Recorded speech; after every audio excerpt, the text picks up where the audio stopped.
નમસ્કાર વિદ્યાર્થી મિત્રો, ગગન ઓનલાઈન એકેડમીમાં આપનું હાર્દિક સ્વાગત છે. તો મિત્રો 21/12/2024 માટેની જે એકમ કસોટી પરીક્ષા પૂછાવાની છે મિત્રો, એના માટેના મોસ્ટ ટાઈમપી પ્રશ્નોની પ્રશ્ન બેંક હું તમારા સામે લઈને આવ્યો છું, જેનામાંથી તમે 25માંથી 25 માર્ક મેળવવા માટેનો પ્રયત્ન કરી શકશો. જો મિત્રો તમે ચેનલ પર નવા હો તો ચેનલને ખાસ સબસ્ક્રાઈબ કરજો મિત્રો, જેથી તમને આ રીતે અપડેશન મળતા રહે અને જે ઓરિજિનલ પ્રશ્ન બેંક છે એનું પણ તમને સોલ્યુશન મળી રહેશે. તો મિત્રો મોડું ન કરતાં આપણે શરૂ કરીએ ખાલી જગ્યા પૂરોથી. તો પહેલું છે 3/4 એટલે ખાલી જગ્યા ટકા. તો મિત્રો ટકા શોધવાનું એટલે 3/4 ગુણ્યા ટકા શોધવા છે એટલે 100 વડે ગુણી નાખીએ એટલે 100 પ્રમાણે થઈ જાય મિત્રો. તો 4 × 25 ચોક શું થાય મિત્રો? 100 થાય. તો 3 × 25 એટલે કેટલા થાય મિત્રો? 75%. આપણે જે ખાલી જગ્યા છે તમે આ રીતે ગણશો તો તમને જવાબ શું મળશે? 75%. બરાબર છે મિત્રો. બીજો પ્રશ્ન છે 0.6 ને ટકામાં દર્શાવો. તો 0.6 ને ટકામાં દર્શાવવા છે એટલે ફરીથી આપણે શું કહીશું મિત્રો? 0.6 લખ્યા ગુણ્યા ટકામાં દર્શાવો છે એટલે 100 વડે ગુણી નાખીએ એટલે ટકાની નિશાની આવી ગઈ. પરંતુ આપણે જાણીએ છીએ 0.6 એટલે 6/10 શું થાય? 10 થાય મિત્રો. ગુણ્યા 100% તો આવશે જ પાછળ. 0 0 ઉડી ગયા. 6 દાન 60 એટલે 60%. તો આ રીતના દાખલા ગણી શકો છો મિત્રો. બરાબર છે. નેક્સ્ટ પ્રશ્ન તરફ જઈશું. 40%ના 25% શોધવા છે મિત્રો. બરાબર છે. આપણે પહેલાં લખીશું 40 ગુણ્યા 25% દૂર કરીશું એટલે મિત્રો છેદમાં 100 આવશે. 100 આવશે. બરાબર છે. આ 0 0 ઉડી ગયા મિત્રો. બરાબર છે. અહીં આપણે પાયો 25 લખીએ તો 5 દુ 10 થશે અને 2 દુ 4 થશે. બરાબર. તો એ 2 આવ્યા ને એ ગુણ્યા 5 આવે તો 2 × 5 = 10. તો 40ના 25% એટલે મિત્રો શું થાય? 10.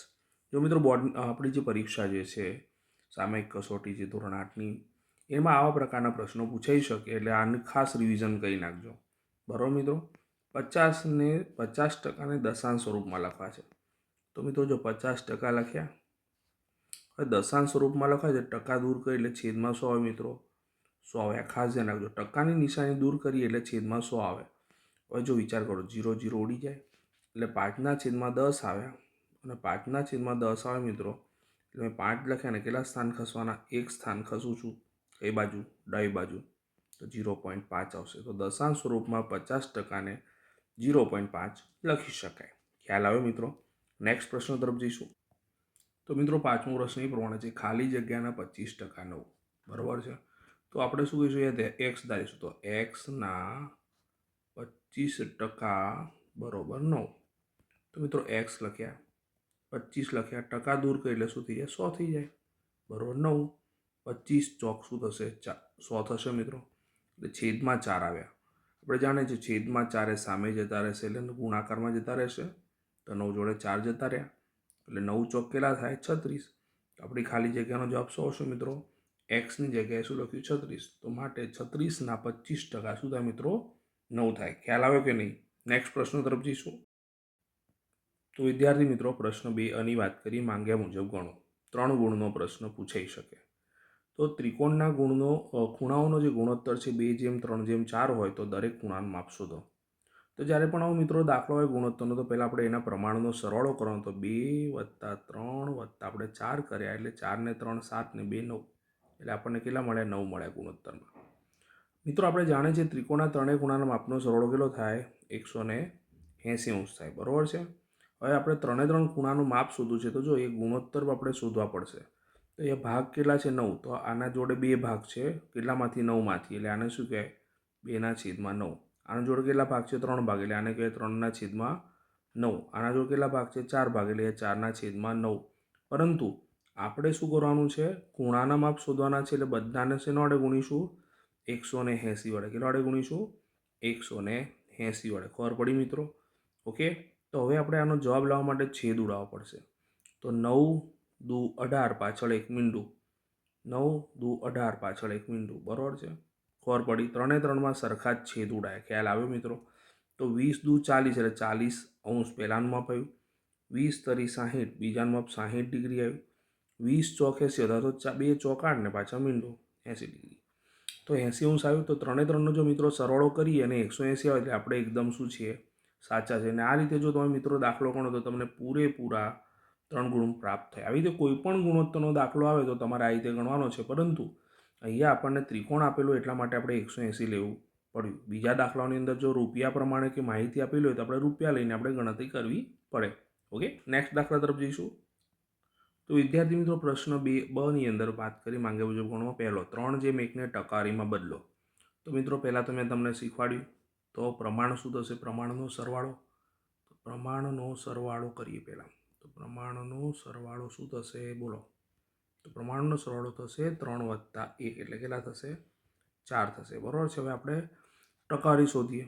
તો પ્રથમ પદની ટકારી, આ પહેલું પદ ગણે તો પ્રથમ પદની ટકારી શોધવાની એટલે મિત્રો જો ઉપર આપણે શું હતું? ખૂણાનું માપના ગુણોત્તર, ખૂણાની વાત કરેલી, બરાબર છે। ખૂણો જે છે એ પ્રમાણે આપણે ભાગ શોધવાના હતા। એ ટકારી પ્રમાણે શોધો તો ટકારી કેટલા હોય? 100 હોય, બરાબર છે। એટલે આપણે કેટલા વડે ગુણીશું? 100 વડે ગુણીશું।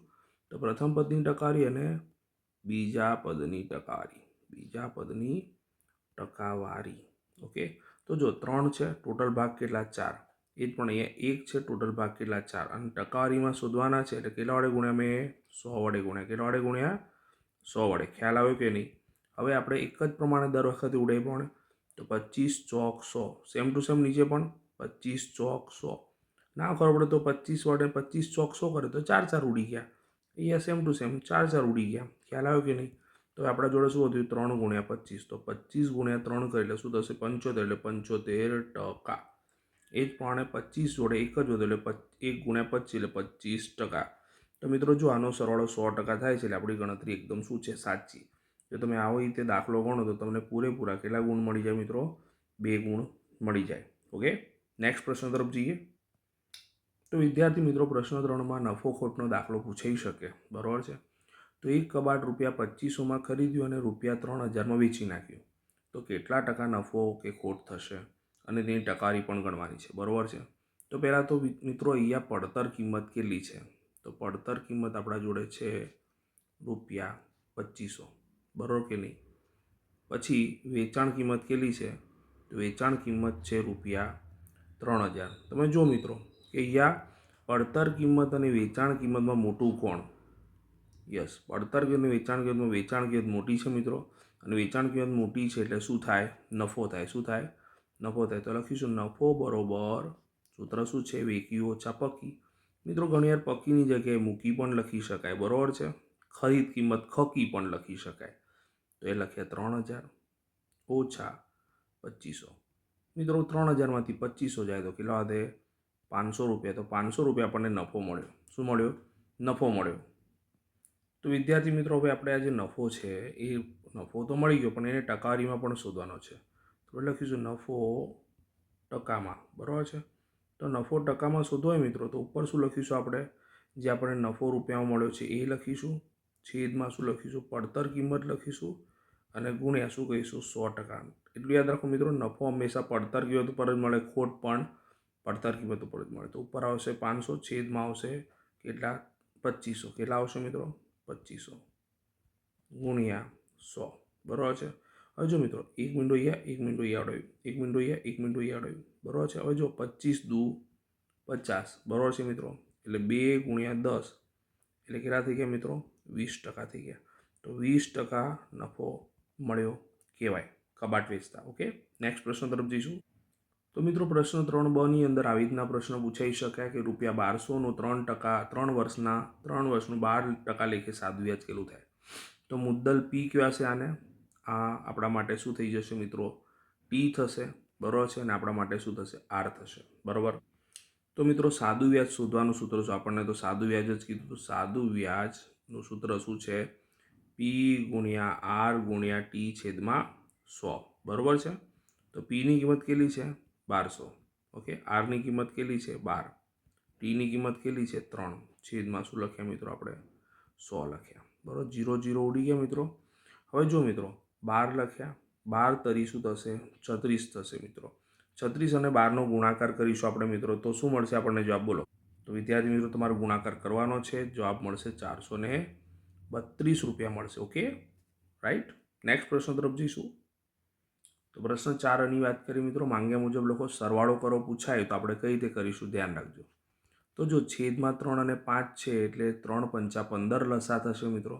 એટલે આ જે સંખ્યા છે છેદમાં એ આપણે 15 લાવવાની છે, એટલે ઉપર નીચે કેટલા વડે ગુણીશું? યસ, 5 વડે. થઈ ગયું છેદમાં 15? મને કહો. એ જ પ્રમાણે 3ના છેદમાં 5 છે તો 5 છેદમાં છે તો કેટલા વડે ગુણીશું ઉપર નીચે? લસા 15 લાવવાનો છે એટલે છેદ 15 લાવવાનો એટલે 3 3 વડે, બરોબર. તો પાયો પાયો 25 થયા, છેદમાં 15 થયા, વત્તા 3 તરી 9 થયા, છેદમાં 15 થયા. છેદ સરખો થઈ ગયો એટલે અંશ અને અંશનો સરવાળો થઈ જશે મિત્રો, બરોબર છે. 25 અને 9 કેટલા થયા મિત્રો? 34 થશે. 34 છેદમાં 15. મિત્રો આ જે છે એ અશુદ્ધ છે એટલે આને શુદ્ધમાં ફેરવીએ તો 15 એકા 15, 15 દુ 30, 15 તરી 45 વધી ગયા. તો 34માંથી 30 જશે તો 4, તો 2.4 15 જવાબ થશે. 2.4 15. તમે આ રીતે ગણતરી કરો તો તમને પૂરેપૂરા 2 ગુણ મળી જાય મિત્રો. નેક્સ્ટ પ્રશ્ન તરફ જે ગુણાકાર કરો, તો ગુણાકારમાં અંશ અંશ અને છેદ છેદનો ગુણાકાર કરીશું મિત્રો. તો 3 અને 2નો ગુણાકાર કર્યો માઇનસ, અને 7 અને 5નો ગુણાકાર કર્યો. 3 દુ 6 પણ -6 અને 7 પંચા 35. તો આપણા દાખલાનો જવાબ શું આવશે? -6 છેદમાં 35. ખ્યાલ આવ્યો મિત્રો?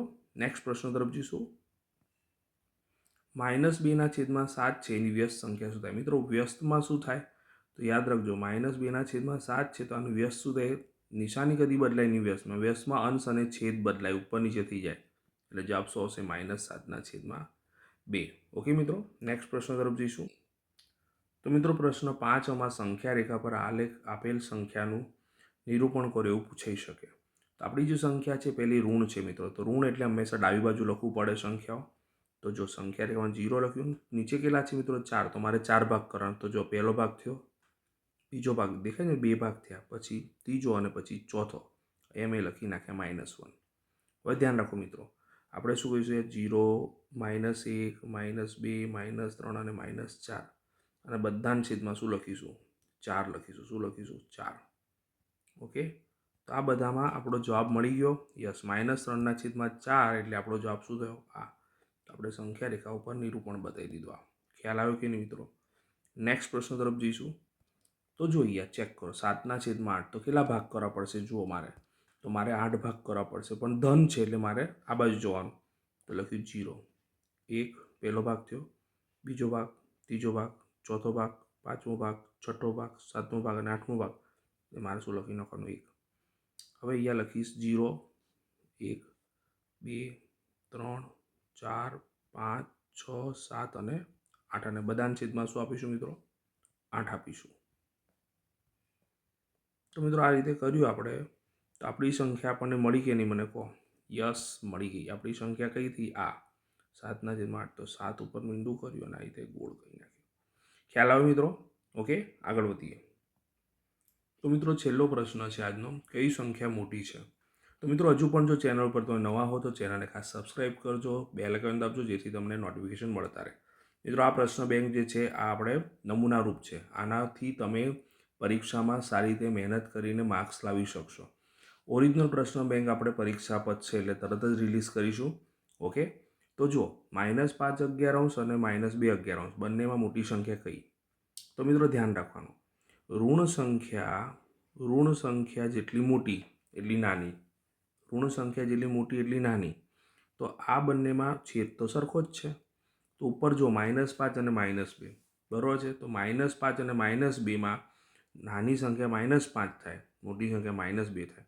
એટલે લખીશું -2ના છેદમાં 11 એ -5 છેદમાં 11 કરતાં શું થાય?